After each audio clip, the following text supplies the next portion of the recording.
이 아침 주시는 말씀은 에레미야 20장 7절에서 13절 말씀입니다. 구약성경 1082면 에레미야 20장 7절에서 13절 말씀, 20장 7절에서 13절 말씀 함께 합독하십니다.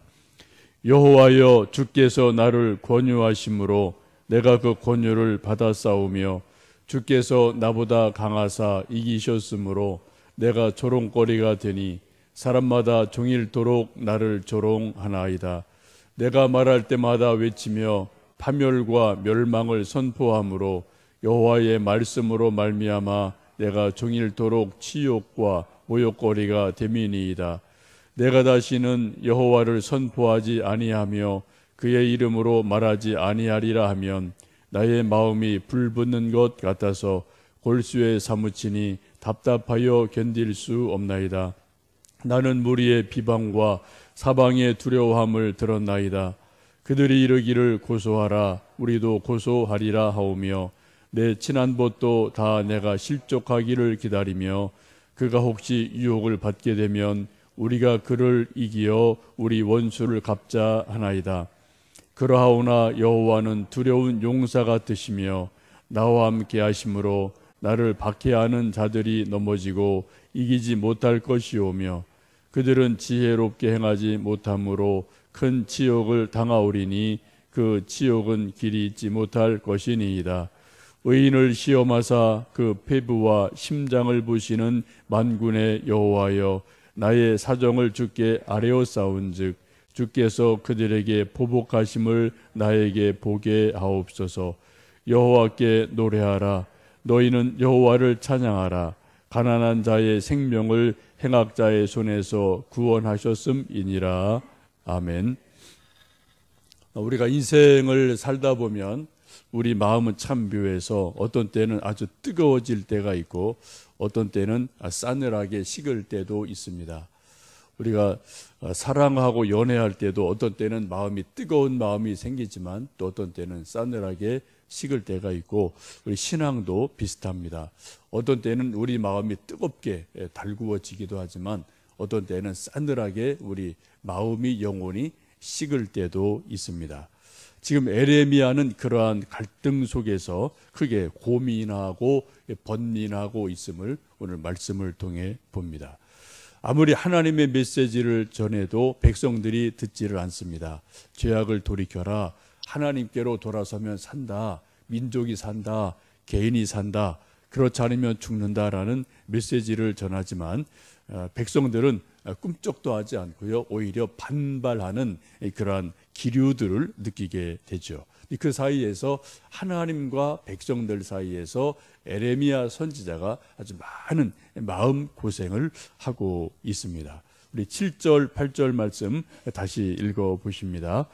여호와께서 주께서 나를 권유하심으로 내가 그 권유를 받아 싸우며 주께서 나보다 강하사 이기셨으므로 내가 조롱거리가 되니 사람마다 종일토록 나를 조롱하나이다. 내가 말할 때마다 외치며 파멸과 멸망을 선포함으로 여호와의 말씀으로 말미암아 내가 종일토록 치욕과 모욕거리가 됨이니이다. 지금 에레미야가 7절 말씀 보시면은 내가 주께서 나를 권유하셨다. 내가 그 권유를 받았다라는 말씀이 반복이 되는데 하나님이 에레미야의 마음속에 자꾸 감동을 주시고 메시지를 말씀을 주셔서 자꾸 권유를 하시고 권면하시죠. 이 말씀을 꼭 전해라. 백성들이 듣든 안 듣든 이 말씀 꼭 전해라. 자꾸 하나님께서 권면하시고 성령께서 감동을 주시게 됩니다. 그러니까 이 에레미야 입장에서는 백성들에게 하나님이 자기에게 주신 메시지를 예언의 말씀을 전하지 않을 수가 없어요. 근데 백성들은 듣는 태도가 싸늘합니다. 아주 들은 적도 않고요. 오히려 에레미야를 욕하고 때립니다. 심지어는 10절 말씀 보시면 이전에 친하게 지내던 친구들까지도 등을 돌리게 됩니다. 10절 중반에 보시면 그렇게 말씀하죠. 내 친한 벗도 다 내가 실족하기를 기다리며 그가 혹시 유혹을 받게 되면 우리가 그를 이기어 우리 원수를 갚자 하나이다. 이전에 에레미야와 친하게 지내던 어떤 친구들이 있었어요. 근데 이제는 에레미야가 계속해서 어떤 하나님의 강한 메시지, 회개를 촉구하는 메시지, 민족의 멸망을 촉구하는 메시지를 계속 전하자 이 친한 친구들도 에레미야에게 등을 돌리고 맙니다. 그리고 에레미야가 실수하기를 이 친구들도 은근히 바라는 그러한 모습이 되어집니다. 이런 답답한 일을 당하며 에레미야의 마음속에 갈등이 일어납니다. 내가 하나님의 말씀을 계속 선포하고 예언해야 되나 아니면 그만둬야 되나 라는 그런 갈등을 아주 심각하게 느끼게 되죠. 당연하죠. 하나님의 선한 일을 하고 분명히 하나님이 주신 말씀을 증거함에도 백성들은 반응이 없어요. 오히려 친구들도 하나 둘 다 떨어져 나갑니다. 그렇게 되면은 천하장사라도 이런 상황을 감내하기가 참으로 어려워져서 마음의 시험을 들게 되고 에이, 내 그만두지 뭐. 내가 한들 뭐 무슨 변화가 있겠나 그런 생각이 들게 될 것 같습니다. 이런 상황에서 이제 에레미야가 큰 백성과 하나님 사이에서 고민을 하고 갈등을 하게 되죠. 그때 다시 하나님의 위로로 그러한 마음의 다짐을 하게 됩니다. 9절 말씀을 읽어 보십니다.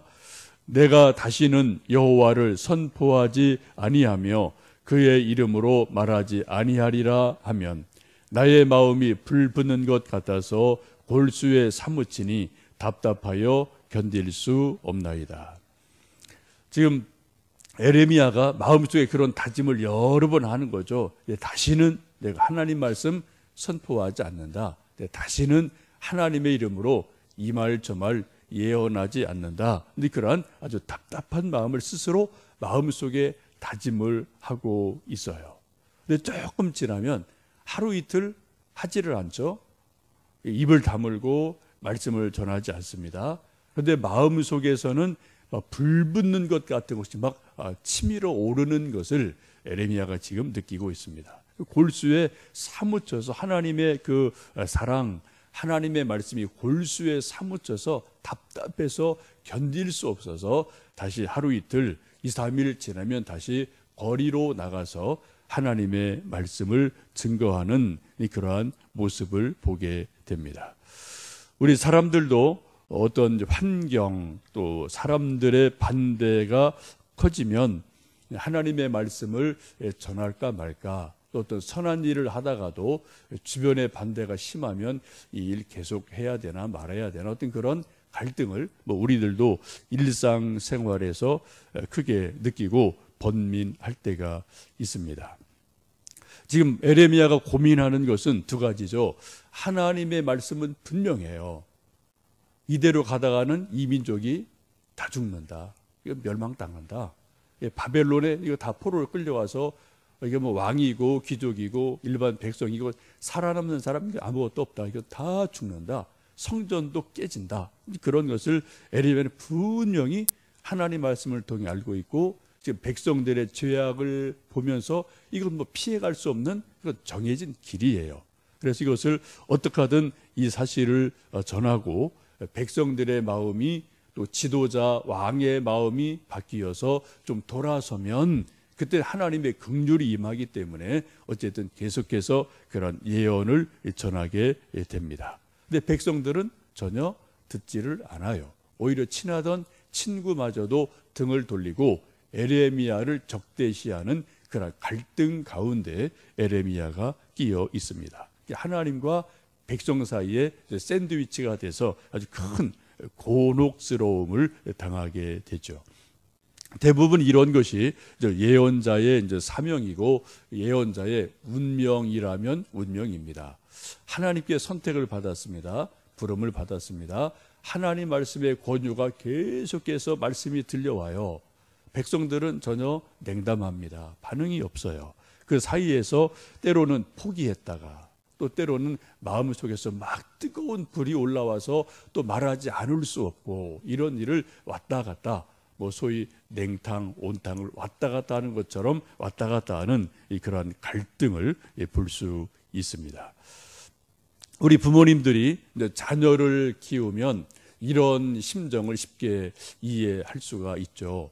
우리 아이들이 말 잘 듣는 소위 이제 모범생도 있지만 그렇지 않은 아이들도 가끔 있어서 아이가 너무 말썽을 부리고 하여튼 부모님 뜻과는 전혀 반대되는 일을 계속 하고 행할 때는 부모님 마음에 이게 아이들이 너무 이제 반항이 심하고 여러 가지 좀 갈등이 심해지면은 마음에 부모님들이 얘는 도저히 안 되겠구나, 얘는 포기해야 되겠구나 라고 부모님들 마음에서 마음을 접을 때가 있어요. 말도 그렇게 할 때가 있죠. 나가라, 넌 안 되겠다, 도저히 너 안 되겠다라고 우리 정말 부모의 마음속에서 이해에 대해서는 사실상 사망 선고를 내린 것처럼 포기하고 싶을 때가 있어요. 포기할 때가 종종 있습니다. 그러나 또 며칠 지나고 한두 주일 지나면은 마음 깊은 곳에서 내가 낳은 자식이니까 어떡하겠어요.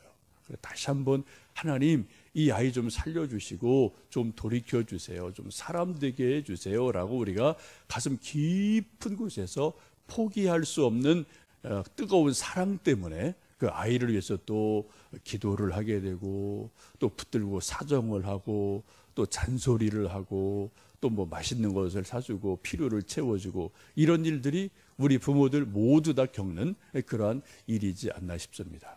한 번은 완전히 실망을 해서 마음으로 포기를 해요.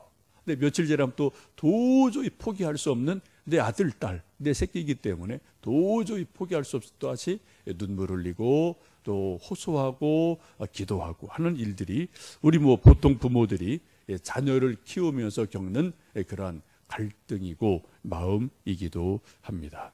지금 에레미야가 그런 마음을 하나님과 백성 사이에서 강하게 느끼면서 고민을 하고 있습니다.